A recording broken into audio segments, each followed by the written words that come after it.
Сәлеметсіздер ме, қалдарыңыз қалай? Өздеріңізбен амандықпен жүздесіп отырғаныма қуаныштамын.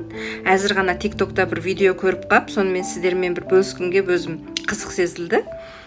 Ода бір кісі айтып жатыр, біз өзіміздің әдемі қазақша тілімізді әзір бұрмалап сөйлейміз дейді да. Мысалы, кейбір әдемі аттарды, мысалы Мәдина деген аттарды Мадина деп сөйтеміз. Одан кейін кейбір келген оралмандар философия десе күлеміз, ха-ха-ха деп тұрып күлеміз, ол философия ғой деп өзімізше түзетеміз дейді. Негізі біз қазақтар сол бір шеттің тілін біз өзімізге бейімдегеніміз ғой, ол одан не тұр екен деп айтып жатыр да.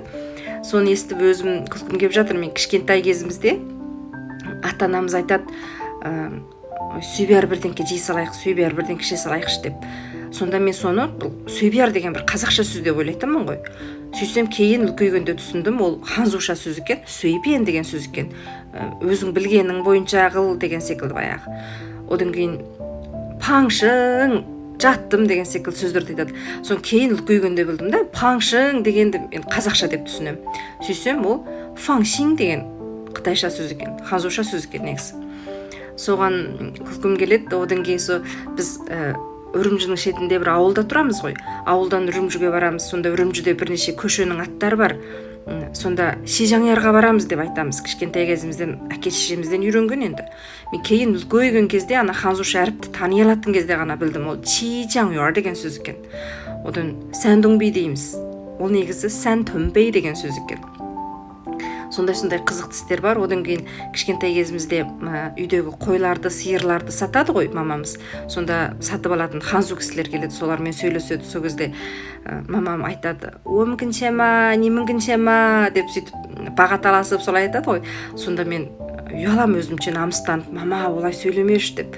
Енді әзір ойласам, сол бір әдемі ғой, мысалы өзіңнің тіліңе бейімдеп тұрсың да. Өте жақсы қасиет қой. Жаңа түсіріп жатып, балаларға бару керек болып, балаларды мектептен әкелейін деп соған кетіп қалып, енді келдім. Жейдем басқалай жейде болып қалды, енді ренжімеңіздер, тыңдай беріңіздер. Сол секілді енді солай қызық істер болады ғой. Енді көп осы Қазақстанға барып жатқан кісілер, мен байқаймын, тілдерім бейімдеп сөйлегісі келеді, сол жаққа қарай енді өткісі де келмейтін шығар, бірақ табиғи түрде солай болып кетеді ғой енді. Бірақ мен 4 жыл тұрдым, шама бар. Сол бейімделмейін деп өзім тырыстым. Кейбір кезде ашханаларға барып тамақ ішеміз, сол кезде қайнақ су бере саласыз ба деп айтам. Түсінбейді басында, не дейсіз деп, әсіл кипяток деп айту керек екен, бірақ жалғасты солай айтам, қайнақ су беріңізші деп. Өйткені ол қазақ тілі ғой енді, қайнақ су ғой, қайнаған су. Одан кейін бір жол бір жатақханаға бардық, сол кезде қағаз керек болып, алдыдағы тұрған 2 қыздан барып сұраймын ғой, қағаз бар ма, дәретханаға істететін деп сөйтіп сұраймын ғой. Сөйтсем, не дейсіз, салфетка ма деп сөйтті да. Соны қағазшы деп сөйттім енді. Соны берді, кет қалдым. Арт жағымда екеуі күліп жатты, енді сөйлей берсін деп ойладым. Енді мысалы ойлаймын, енді біздің осы Жұңғодағы қазақтардың тілі өте тұнық, жақсы тіл. Оны басқалай бейімдеп, оны өзгертудің қажеті жоқ деп ойлаймын. Әдемі тіл ғой, қазақ тілі ғой. Соны сақтайық, бейімделмейік. Енді мен сол біз Қазақстаннан осылай қарай көшудегі себеп те сол. Мысалы мен ойладым, мені ата-анам сонша қалың ханзу халқының ортасында отырып, сөйтіп бір көп қой мен секілді қазақша таза сөйлейтін осы менің жасымдағы адамдарда.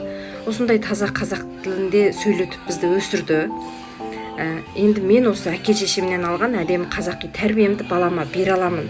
Ал енді Қазақстанда көріп отырсам, әкесі де шешесі де қазақ, бірақ балалары негізінен орысша сөйлейді. Қарап, сол кезде ойладым да, болды, бұл балаларды кейін орысша үйретіп шығарғанша Америкаға барып, ең үздік тіл, ең озық тіл, кітаптары ең мол, ең үздік кітаптар шығатын тілде әдемілеп үйретейік ағылшын тілін.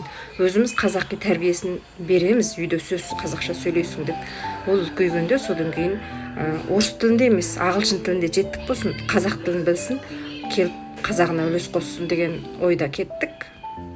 Сол секілді енді өз тілімізді құрметтейік, өзге тілді үйренейік.